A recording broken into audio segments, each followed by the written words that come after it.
You didn't have to do it. I am so excited to be here. I'm always excited for convention. I wait for this day to come.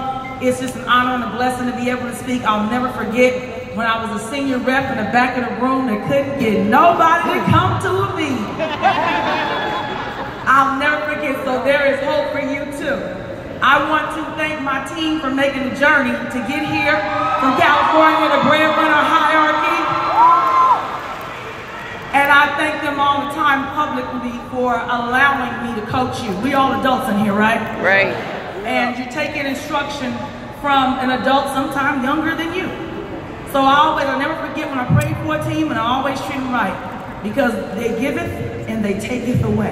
Yep. We need to remember that. I'm going to talk to you about perseverance, about owning where you are and pushing forward.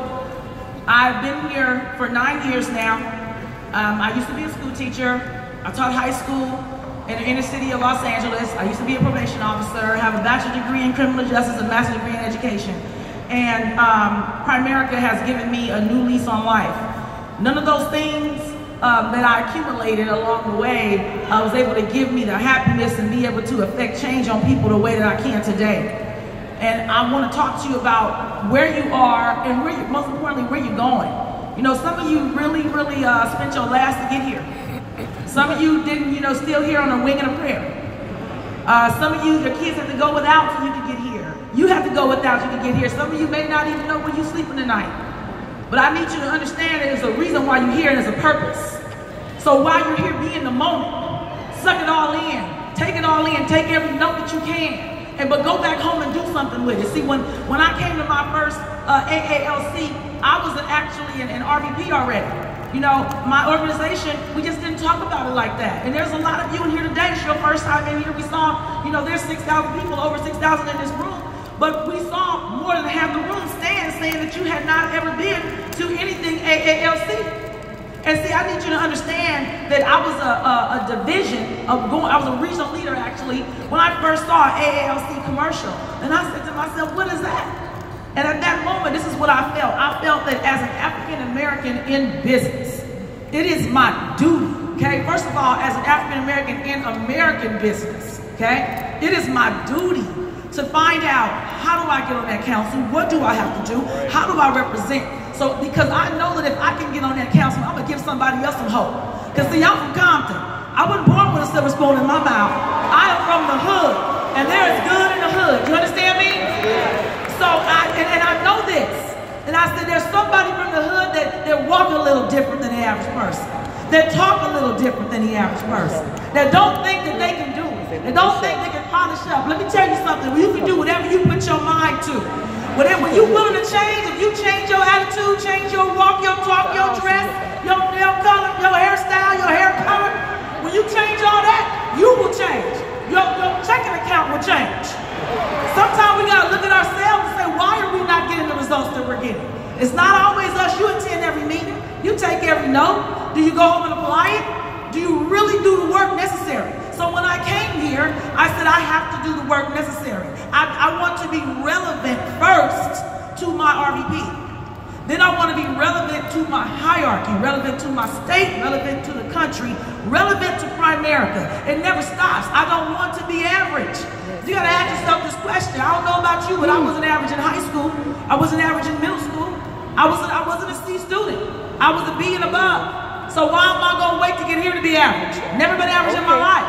I wanted to do something outstanding. So when I came, I came with this force. I had lost a lot of my life, and I came with this force of, okay, Tonia, I was at crossroads. I was 34 years old. What am I going to do? And I had to sit and I had to say, if it's to be, it's up to me. I got to go get it done.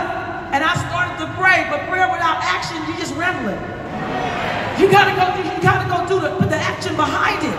And I started to work on personal healing and personal gratification. Find out what you want as a person.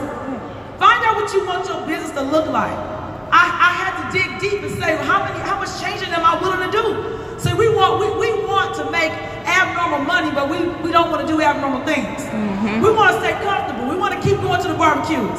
We want to keep hanging out with the fellas. Keep hanging out with the homegirls. We want to keep doing all that, but you're going to be just as broke as them. When You look to your left and look to your right, you always the one paying and you broke too. Why are you hanging with them? It's very easy to cut people that are not bringing value to your life. And see, a lot of times it means we're not self-improving, because every success book you pick up is going to tell you about bringing value to your life. Right now, you are right where you are because of the effort and the work you put into your life, and you're moving forward. You can't blame your downline, your upline, your sideline, the new recruit, the old recruit. You can't blame them, it's you. It's what you choose to do. You chose to struggle to get here. You hear what I say? You chose to struggle to get here. Because if you had a license for 2 weeks, you didn't have to be broke. You chose not to pick up that phone. You chose not to go on a KT. See, I made a choice. I made a choice that when I came here, there wasn't very many single women. We ain't even gonna talk about African American, but single women, period. There wasn't very many of them that was doing anything. We was pretty much told, I was pretty much told, you know, hey, what they say is, don't put a lot of time into the single woman. She's coming to get a husband, or she gonna give her business away, or she gonna, you know. And I said, well, they don't know me, I'm from Compton. What I'm gonna do is get it in. I gotta represent. I gotta let everybody know it can get done. And so that's what I did. I was on a KT 3 times a day. Day in, day out. I said, well, do you take days off? No, I take hours off. See, when you're in pursuit of greatness, you don't have time to sleep. I condition my body to 3 hours sleep, 4 hours sleep. My team today still don't know how I do it. Yeah, I still do it today at 6:50 because it ain't done yet. If I felt like I was done, I wouldn't have $250,000 earnings. I wouldn't have that today. If I felt like I was done, I wouldn't have council members. If I felt like I was done. We can't never feel like the job is done. I'm going to do this thing till the day I die. You know why? Because I was supposed to be at that job till 62, 63, 64, 65. That's what was supposed to happen. So you can tell me I get to do primary. Come on. Till I'm 85, till I'm 95, I get to do. You better fall in love with primary and fall in love with it quick. Come on. Get you some people that want to ride with you. Let's go. Get you some people that want to ride with you all the way to the top. Treat them right. So you sitting there wishing you had a team, but when you get one, what you gonna do with it? How you gonna treat them? How you gonna treat them? I wish for a team. Pray for a team. I went out and got me a team. You understand that? Because when I grew out of the universe, I want to make 100 grand. Come on. The universe, like Oprah said, the universe don't know details. The universe didn't know I need to wait till I'm an RVP. Come through. The universe didn't know that. I just put my head down and said, I need to get 100 grand. And it came to me as a regional leader. I need to get people under me that really want to work. And it came to me as a regional leader with a big enough replacement to go RVP and do 30 grand my first month. And I never looked back after that. See, I need you to understand everybody got it in you. How bad do you want to win? How bad do you really want to win? You say you want to win. You're going to leave here teary-eyed. You're going to leave here saying you're going to do something. But you might just be back here 2 years from now broke again.